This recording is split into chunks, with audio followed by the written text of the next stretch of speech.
যখন তাদেরকে বলা হয় তোমরা ঈমান আনো যেমন সাধারণ মানুষ ঈমান এনেছে, তারা বলে আনুমিনু কামা আমানাস সুফাহা, বেকুবদের মতো আমরা ঈমান আনবো নাকি? আল্লাহ বলছেন ও মুমিনেরা শুনে রাখো, এদের মতো বেকুব, এদের 14 গোষ্ঠী বেকুব, ঠিক কি না? আলা ইন্নাহুম হুমুস সুফাহা ওয়ালাকিন লা, তারা যে এত বড় বেকুব, কত বড় বেকুব নিজেরাও বোঝে না। অল্প দিনের দুনিয়া দিয়ে আখিরাতকে নষ্ট করে, আর আমরা অল্প দিনের দুনিয়া দিয়ে চিরস্থায়ী আখিরাতকে আমরা গড়ে নেই। এই বোতলটার মধ্যে পানি আছে না নাই? আবার খালি আছে না নাই? এই কাকটা আমি খুলেছি, দেখেছেন?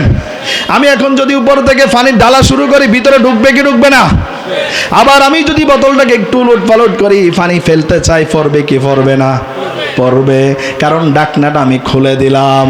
রব্বুল আলামিন বলেন গোলাম, তোর অন্তরটাকে আমি এখন মোহর মারিনি, অন্তরটা খোলা আছে। আমি আল্লাহকে ডাক, কত গুনাহ করেছস, কত জুলুম করেছস, তাওবার মতো যদি তাওবা করস, আমি আল্লাহর যদি ডাকতে পারস, আমি আল্লাহ তোর জিন্দেগীর গুনাহগুলো মাফ করে দেব। সুবহানাল্লাহ। আল্লাহ বলে যখন আমি তোর অন্তরের মধ্যে মোহর মেরে দিলাম, কি মেরে দিলাম? মোহর মেরে দিলাম। এখন আপনি যতই পানি ডালেন, ঢাকনা মেরে দিয়েছি, পানি ঢুকবে? যত উলট পালট করুন, পানি পড়বে? পানি পড়বে না।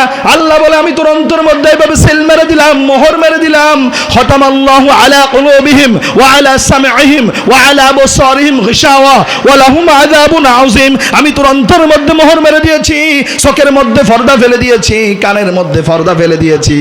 কোরআন হাদিসের কথা আর তোর কাছে ভাল লাগবে না, কোরআন হাদিসের কথা তোর কাছে আর মজা লাগবে না, কোরআন হাদিসের কথা শুনলেই তোর গা জ্বলবে। কে বলছেন? আল্লাহ বলছেন।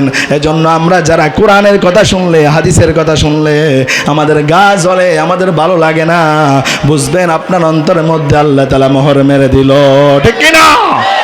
ইমাম সাহেব মসজিদে সুদের কথা বলতে পারে না, ঘুষের কথা বলতে পারে না, মসজিদে তাকে হুঙ্কার দেয়, চাকরি খেয়ে ফেলবে, আছে না নাই? আপনাদের সমাজে হয়তো নাই, আমার সমাজের মধ্যে আছে। আর তাদের অন্তরের মধ্যে আল্লাহ মোহর মেরে দিয়েছেন। এজন্য আল্লাহ বলছেন বহুত নামাজি দেখবা, অসংখ্য নামাজি আছে, রোজা রেখেছে, হজ করেছে, যাকাত দিয়েছে, কিন্তু তাদের স্থান জান্নাতে নয়, তাদের স্থান হচ্ছে জাহান্নামের মধ্যে, ঠিক কি না?